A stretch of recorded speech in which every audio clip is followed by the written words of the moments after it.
It is officially official. Seth Jarvis is going to be a Carolina Hurricane for the next 8 years.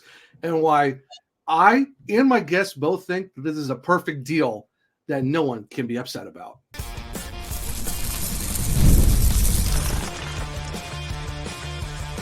You're Locked On Hurricanes, your daily podcast on the Carolina Hurricanes, part of the Locked On Podcast Network, your team every day. Welcome to a special edition of Locked On Hurricanes, your team every day, part of the Locked On Podcast Network. Thank you to the Everydayer for making this your first listen of the day. Usually it's 5 days a week, but somehow we got a special edition coming out, and we are very, very excited for that. I am your host, Zach Martin. I'm the credentialed Carolina Hurricanes beat writer over at the Hockey Writers. I also do a Wolves weekly column about the Chicago Wolves that will start this fall. I'm the host of the Search Casters Weekly Carolina Hurricanes podcast, along with all my duties here at Locked On Hurricanes. But enough about me. Now we got to talk about my special guest, and I'm super excited to have him on for the first time on Locked On Hurricanes with me running the gauntlet here, running the show. I'm super excited to have team reporter, content extraordinaire, and just an all-around absolutely amazing person in Walt Ruff. Walt, how are you doing today on a great Saturday? Zach, thanks so much for having me on and the very kind introduction. I am great, as I know. I have a feeling you are as well. This is something we chatted a little bit about before we got going on air. It's something that we feel like we've waited almost all summer for, and today we finally got the news that Seth Jarvis is going to be a Hurricane for a long time. Yes, that's what this whole episode is about. It's going to be talking about Seth Jarvis, talking about the really unique contract that, a team has kind of used a rule that's been around that no one's really used before. So we get to talk about that and just talk about the impact that is for the Carolina Hurricanes moving forward. But before we get into all of that, today's episode is brought to you by Gametime. Download the Gametime app, create an account, and use code LOCKEDONNHL for $20 off your first purchase. Terms apply. Download Gametime today. What time is it? Gametime. Now, as everyone knows, earlier on Saturday, because this is still dropping on the same day that it happened, but earlier this morning, everyone thinking going to Labor Day weekend, it's Saturday, it's the last day of August, September's right around the corner, training camp's not that far away, and it's like, okay, we're just still waiting on a certain contract to get announced, and it finally got announced. Frank Saravalli put it out there this morning that the Carolina Hurricanes and Seth Jarvis agreed to a 8-year, $63.2 million contract. But here's the thing, though. Normally it'd be about $7.9 million, but this is where Eric Tulsky and the front office are just the absolutely, as Mike Foreman puts it, the 5D chess masters of getting a deal done. It's actually $7.5 million on the actual cap hit, which is saving them $400,000 in terms of deferred money, which in their 9th year, as they're calling it, would be $3.2 million they'll get owed back to Seth Jarvis. But, Walt, just at first glance, when you see how the contract came out and then looking at the smart play by the front office to make it $400,000 less, what are your initial thoughts on the deal that just got announced? Zach, I think this is the perfect way to really, some people still forget we're still in the first offseason of Eric Tulsky, right? That happened way back in May. The transition was made on from Don Waddell. Eric gets named in July. And what a perfect way to kind of add his touch, add his magic to one of his, if not his biggest signing as general manager yet. And so for this to be, again, like a little bit of an eye-opening thing, it's not just, okay, here's your money, here's your AAV, boom, let's move on. Like these little added wrinkles, it brings a smile to my face because I know that the fellows up on the 4th floor work incredibly hard, and it's cool to see them have that little extra talking point on a day like today. Oh, no, most definitely, for sure. And another caveat, too, that I heard from, I think it was Chris Johnson, they're saying that you're looking at a signing bonus, I think it was 29.4 or somewhere around that range where, it's like you've got all these great structures going on, what your AAV is, but you got some signing bonuses, deferred money. And like you said, it's a perfect little welcome to the new era of Carolina Hurricanes where it's like, we're going to be very smart with our money in a way that you really don't see. And the thing is, the deferred money has been around since 2005 with the new CBA after the lockout. And no one's ever really used it. So what does it say about the Hurricanes using a unique rule that no one's really even capitalized on before?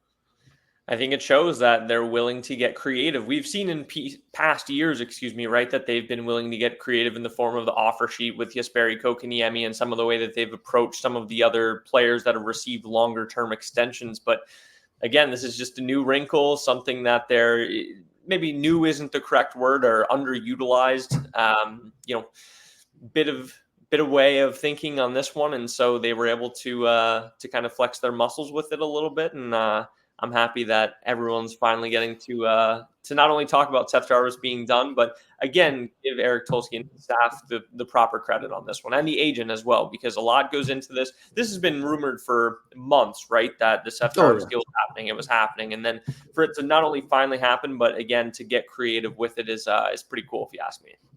No, definitely, for sure. You definitely got to give flowers to Seth's agent and Eric Tulsky in the front office for going about it this way. And Eric's been saying it all, like you said, all offseason. The deal's going to get done. It's just in even with Elliot Freeman, he even said they weren't far off. It's just he said that they're tinkering. And here's your tinkering. Because, I mean, you look, like you said, those are like so minute details that like you would never even think of going at. So that's why I think it's a very unique deal where it's yeah, here's your money, but we're going to do it in a way where it's like you get a 9th year, which there really is no 9th year, but it's just, it works out to where you're going to get your money the day after it's supposed to expire, but that's just how it works out. So it's not like a Rick DiPietro or Bobby Vanilla of those deferred monies for forever, but it honestly works out perfectly. And for me, I think it's a way to know that you have another cornerstone guy locked up until he's 30 years old, which by then you can still give him another deal. It's like, okay, here's 4 or 5 more years and you can ride off and be a Hurricane for life. And I think that speaks to how much this team loves Seth and just how they were able to, like, all right, we're going to pay you because of the season you just had before. We know how good you are. Like, that speaks a lot, honestly. For sure. There's so many layers to this, and an element we haven't even touched on yet is this is a homegrown draft pick of the Carolina Hurricanes. Yep. Give Darren York credit.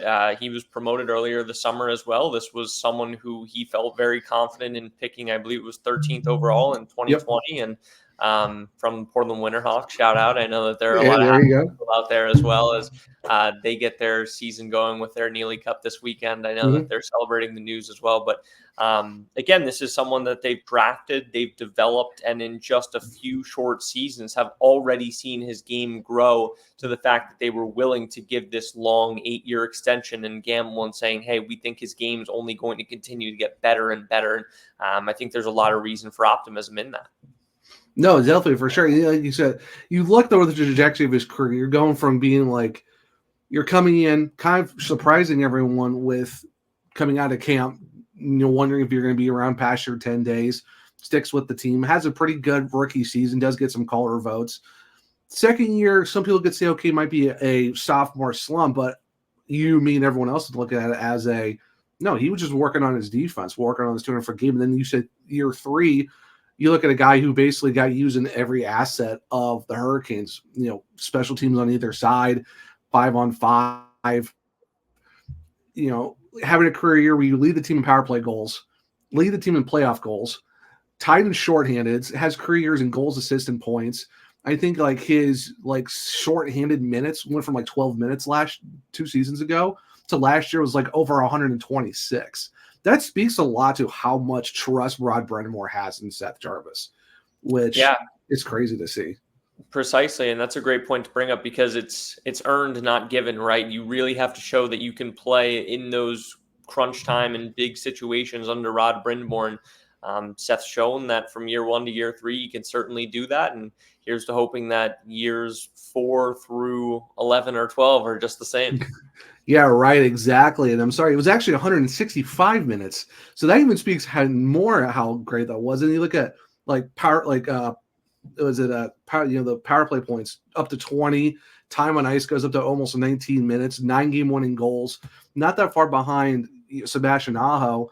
And I think the thing that really speaks to just where we're at now with the Carolina Hurricanes and their core is, I know you just tweeted out not too long ago, the fact that you got Jacob Slavin locked up for a very long time. You've got Seth and Sebastian both locked up to the same season for 31-32, and even Andrei Svechnikov was locked up for a long time as well. And we're not even talking about just Jesperi Kotkaniemi.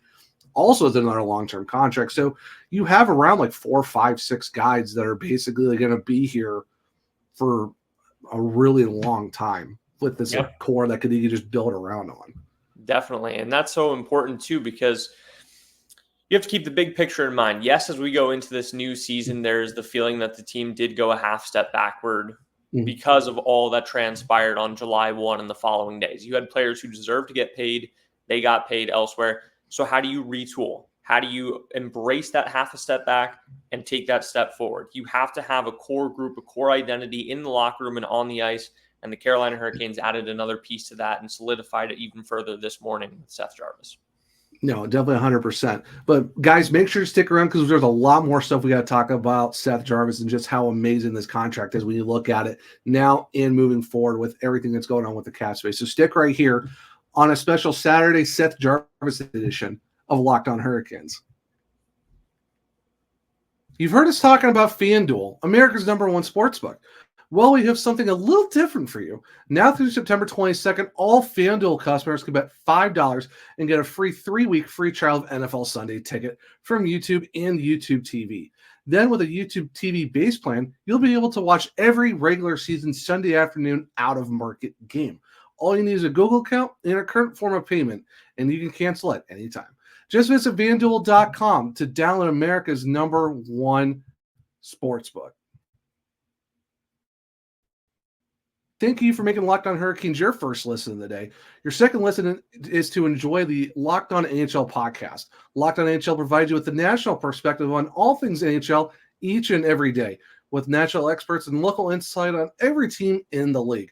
Available on YouTube or wherever you get your podcasts. Part of the Locked On Podcast Network. Your team every day.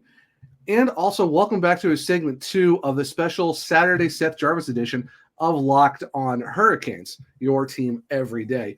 So while we kind of talked about at the very end of segment 1 how just unique this deal is and just looking at it moving forward, you look at a AAV that's $7.5 million. We know what the deferred money is and all this other stuff. And what does it say for the fact that you do get Seth Jarvis a little under Andrei Svechnikov, also under Sebastian Aho, but you still give that flexibility of the future? Because like you said, that's the big picture.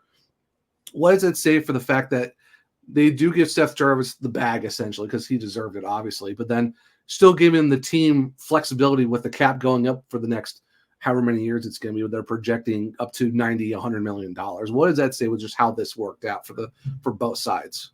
Well, you bring up a good point there, Zach, in remembering that the salary cap is projected to only keep going up and up. And when you look at some of the numbers that some of these contracts have come in at with Sebastian Aho, Jacob Slavin, Andrei Svechnikov, and now Seth Jarvis, there is a feel, and Jesperi Kotkaniemi as well. I'm a big proponent of that contract with an AAV under 5. If he can continue to grow his game, I'm a huge believer that by the end of that deal is going to look wonderful. But you could apply that as a blanket statement to all of them. Do we think in 8 years, when you look at some of your marquee guys around the league right now, and they're around that $7, $8, $9 million range, well, what is that number really going to be in 5 years or so if the salary cap, as it's projected to, goes up by $10 million? We could be looking at Seth Jarvis being within that 7, 8 AAV range and saying that's a steal. And especially if these numbers continue to go up the way that they're projecting to go on his personal statistics. I think the front office led by Eric Tulsky hit another home run today. Yes, I'm obviously biased, but I think if we were having this discussion about some other teams around the league and some of the numbers that they've come in, I would say that about their club as well. I just am a huge believer that this is going to look like a wonderful deal, and it's only going to age like fine wine. Oh, most definitely, for sure. Because I know Eric Tulsky was on, with Obies and Gilio on their podcast, talking about how they kind of have their own type of analytical data that they go by on. I know AFP Analytics, they've come onto the scene this recent offseason. They've had really great projections. I think they had like Seth Jarvis at a 7.9 AAV, and that's pretty dang close to what they had it to. And like, what does that say about the Hurricanes taking that? A lot of people, we kind of know that they really use a lot of analytics, but what does it say for the Hurricanes being able to use analytics in a way that gives them the structure to build this team in a way that helps benefit them and not make those, like you see some teams making some knee-jerk reactions, just throwing money at guys to try to bring them in. What's that unique perspective the Hurricanes have that makes this work for them? Well, again, you have to give credit to Eric Tulsky, and he was a huge part of it even when Don Waddell was still the man at the top, in the way that Eric is very calculated with the decisions that he makes. And the one phrase that I think you have to give Tom Dundon credit for, maybe not phrase, I should say, but the way of thinking is, are we looking at this through all lenses possible? Do we need to be looking at this in some other way outside the box? Because you can have one set of analytics and projections that's going to tell you one thing, but what about another way of looking at it? Can you compile all the necessary information that you have and say, yes, this is leading us to make the best decision? And that's where Tulsky, York, Tyler Dello now being in the mix, and Tom Dundon playing a part in things. It just feels like they really leave no stone unturned. And yes, I know that sometimes in situations like these, fans probably would have liked to have the Seth Jarvis contract done months ago. But in a situation like this, again, with this news today that it's a unique contract structure, you really do feel like there was no stone unturned. They took every possible angle at this, and then they stepped up to the plate and they knocked it out of the park. So give everyone involved credit, because it goes to show that the Hurricanes are not a one-track mind type of team. It is a no, we need to cover all of our bases type organization. And I think they showed that again today. No, I completely agree 100%. And you look at just how this whole offseason has been since July 1st. You get Jacob Slavin in the most team-friendliest deal you can ever think of at 6.4 for someone who should have won a Norris by now, a multi-Lady Byng winner. What else can you say about how great of a person Jacob Slavin is? And then you go and get Sean Walker at 3.6, Shane Gostisbehere at 3.2. You extend Jalen Chatfield to $3 million over the next 3 seasons, which is an absolute great deal in that aspect too. So Jack Drury comes back at under $2 million. You look at how we've progressed this summer up to now on the last day of August. Do you think it was almost like I wouldn't say a domino effect, but would you say that how this progressed this summer is kind of given the Hurricanes a chance to find ways to bring guys back that they really want to keep, or bring guys in that have to be your Brett Pesce, Brady Shea replacements, Steph Nason replacements, like with William Carrier and Jack Roslovic and those guys too?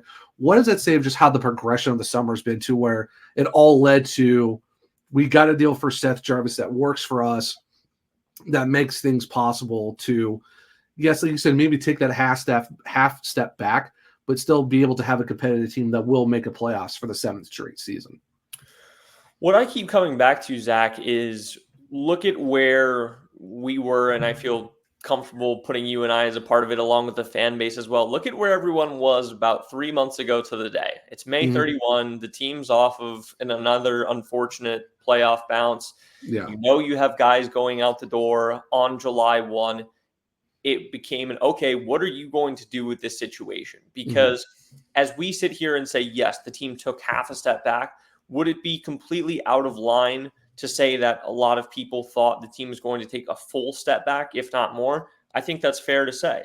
Yeah. But the team made the best of the situation that they could. Use the phrase knee-jerk earlier in regards to some of the contracts. I don't really feel like they dished out too many knee-jerk, oh my goodness, Band-Aid type contracts. No, not at all. Don Waddell used to say it all the time, and then Eric Tulsky kind of adopted it as well. Teams get themselves into a lot of trouble on July 1. I don't think the Carolina Hurricanes put themselves into a lot of trouble on July 1. I think they understood what was going to happen. I think that, again, you have these good players who were going to get good money from other teams. What do you do to fill those holes without overspending in a major way? And I think the Carolina Hurricanes did that. Now rounding out with this Seth Jarvis contract, you have a clearer picture of all of what's gone on here. And is it a half step back from last year? Yes.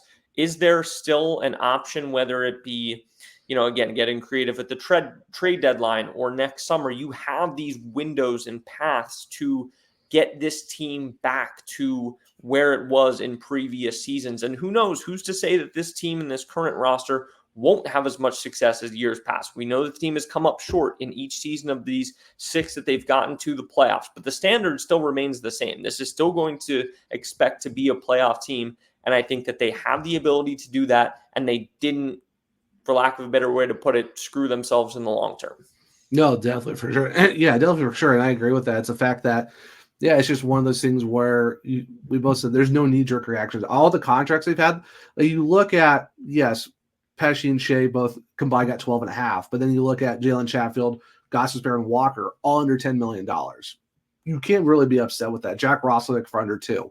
William Carey in the most unique deal outside of the Seth Jarvis one, where you're looking at 6 by $2 million per season, which, okay, that's different, but it still somehow works out. And we don't know how this, everyone knows on paper, yeah, this team looks great. But you got to play on the ice. And we could see with how certain teams may look good, but then just fall short. So it's definitely going to make things very interesting when it comes to this upcoming season. And what I kind of refer to as a transition year, where you're still see the Hurricanes are still going to make the playoffs, but there's maybe a change of the guard of newer guys coming in. Maybe there's a new approach the Hurricanes are going to have to work out with.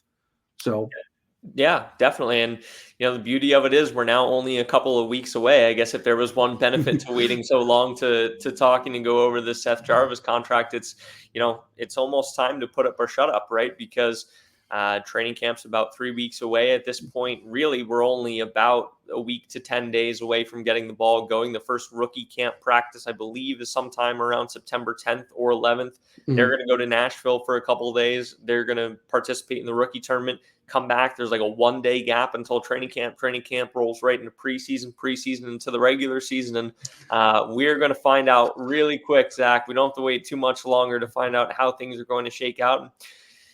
Last season was also a good example of sometimes you just never know how things are going to work out, because there were guys who took adjustments to, blending in with Rod Brindamore's system. Who could have ever predicted that only about halfway through the first year in a 3-year deal that Michael Bunting would be moved out. So you just never know what the new season holds. I'm getting excited talking about it now because we are finally closing in. Yes. I'm really looking forward to seeing how this goes for the Carolina Hurricanes. No, I'm definitely excited too. And you know what, guys, you need to stick around because we are going to go over our last segment where we kind of go over what does it mean for Seth Jarvis in this new deal, and what does it mean for the Hurricanes moving forward as we kind of see a roster that may somewhat be filled. So make sure to stick around here for a special Saturday Seth Jarvis edition of Locked On Hurricanes. All right, guys, we got to talk about Gametime. Gametime has a new feature called Gametime Picks that makes getting tickets for your favorite live event even easier. And with those, it filters out the fluff to show you only incredible deals on great seats, so you don't have to waste time searching through thousands of tickets.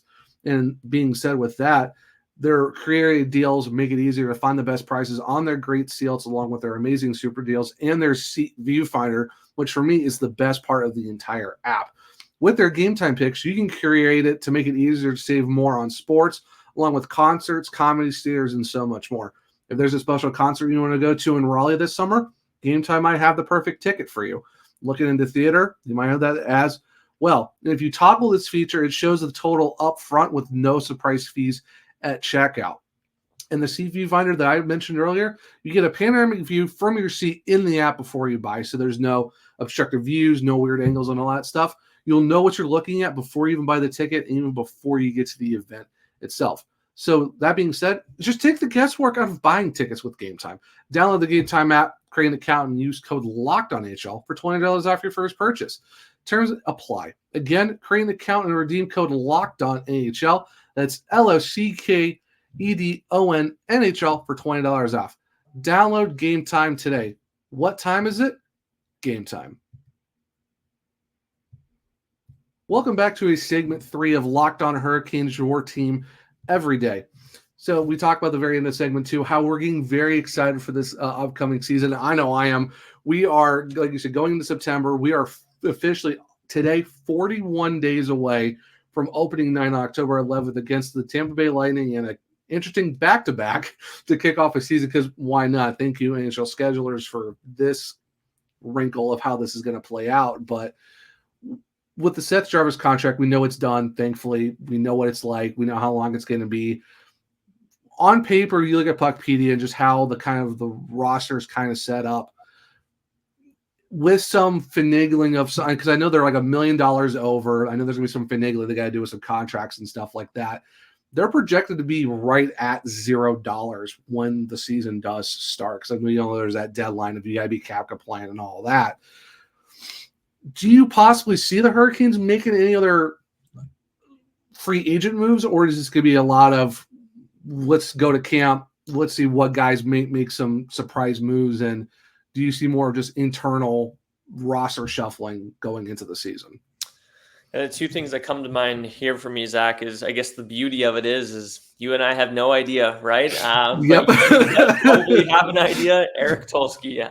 Yeah. Thanks by some brilliant people up there on the fourth floor. I want to give a shout out to Earl Schwartz, our compliance officer. So great. He's going to be a very valuable man over the next month because especially as you bring up the salary cap expenditures, I really don't think it would surprise anybody if on the day that you need to be compliant, the Canes have somehow found a way to be there by $1. I don't think anybody would be surprised. And it's always exciting when like these teams find a way, whether it's hundreds of dollars or even thousands of dollars. And again, there's, $80-some million salary cap. You find a way to cut it as close as can be. But one thing I do know is that the Carolina Hurricanes are prepared to be compliant in one way, shape, or form. How they're going to get there, again, you and I have no idea right now as we sit here on August 31st, but we know they're going to find a way.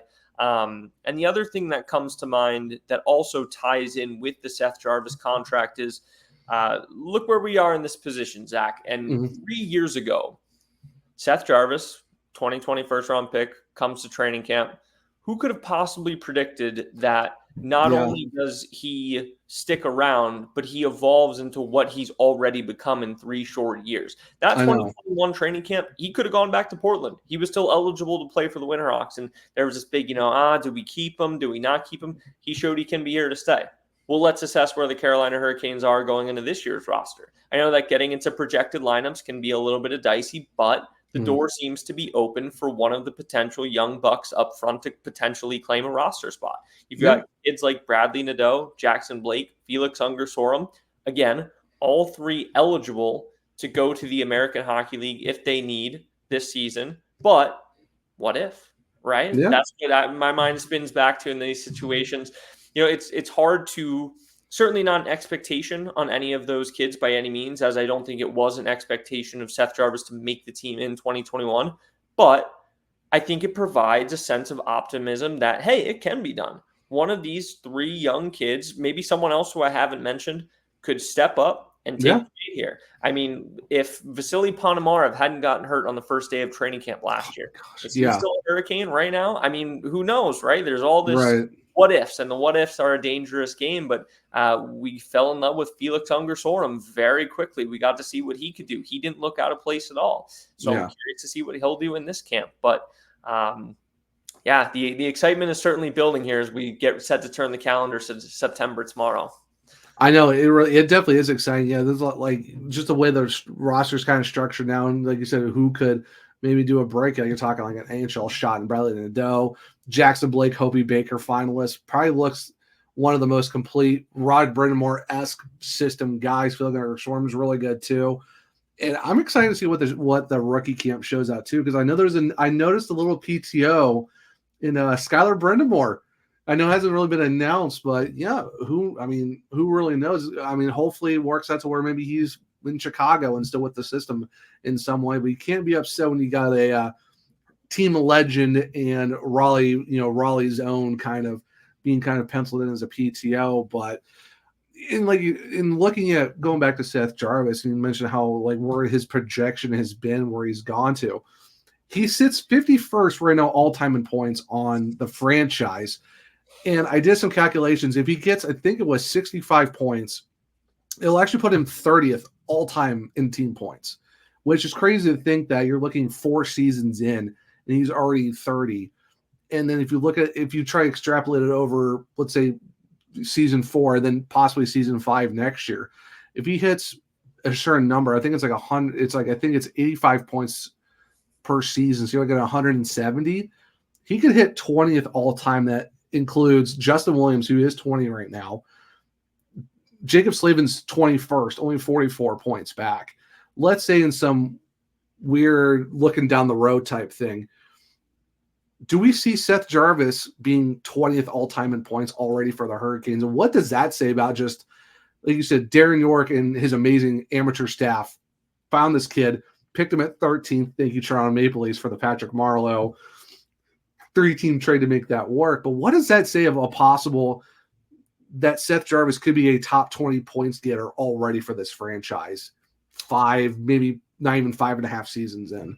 Possibly. Yeah, and where are we going to be at the end of the 8 years in the 8-year deal, right? Oh my gosh. The sky is the limit, right? Yeah. And I feel excited and joyous for the fans who went through the lean years, right? Because it is, to be here talking about, franchise all-time greats, and you've got a kid who's only played 3 seasons. It shows that there were some years that a lot of people probably would like to forget as they Carolina Hurricanes hockey games. So I'm excited that the fans that stuck around for a long time are getting rewarded with what feels like good player after good player now on a playoff team after a playoff team. They deserve it.